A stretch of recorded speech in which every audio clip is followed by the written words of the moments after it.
Guys, welcome to my YouTube channel. आज हम करने वाले हैं ड्यूपोली का next model, that is Bertrand model.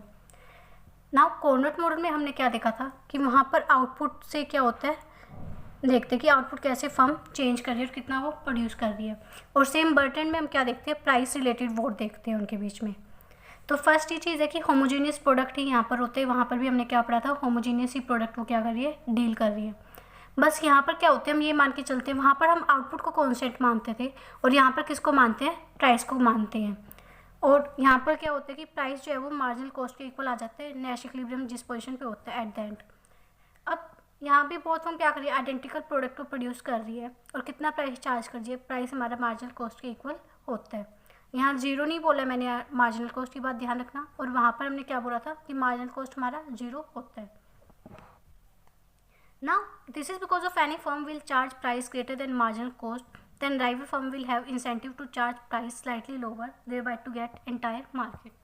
अब इसका मतलब क्या है, अगर कोई भी फर्म थोड़ा सा भी प्राइस ज़्यादा चार्ज करती है मार्जिनल कॉस्ट से, अगर प्राइस ज़्यादा चार्ज होगा मार्जिनल कॉस्ट से, तो दूसरी फर्म क्या होगी, उस चीज़ का फ़ायदा उठाएगी और अपने प्राइस को थोड़ा सा कम करके सारी मार्केट डिमांड को कवर कर लेगी।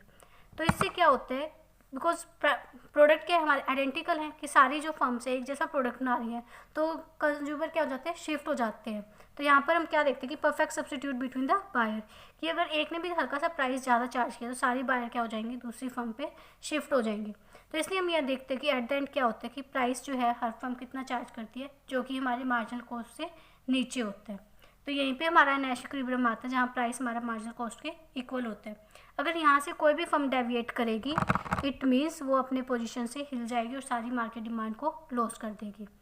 तो इसको हम बर्ट्रैंड पैराडॉक्स भी बोलते हैं, क्योंकि यहाँ पर प्राइस क्या है, हमारे मार्जिनल कॉस्ट के इक्वल है, जो कि हम परफेक्ट कॉम्पिटिशन में देखने को मिलता है।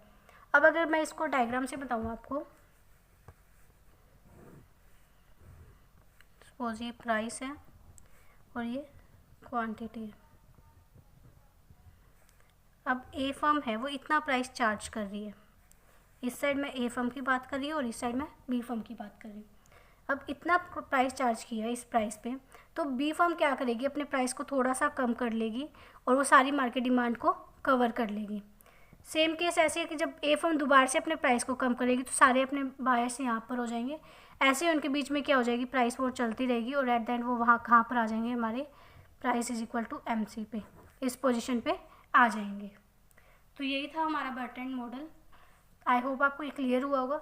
बस आपको इसमें बेसिक कंसेप्ट जानने की जरूरत है कि बर्ट्रैंड में हम क्या देखते हैं, प्राइस रिलेटेड चीज़ देखते हैं कि फर्म्स के बीच में क्या होता है, एक तरीके से प्राइस वोट चलता है।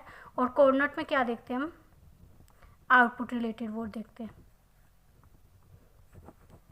Thank you.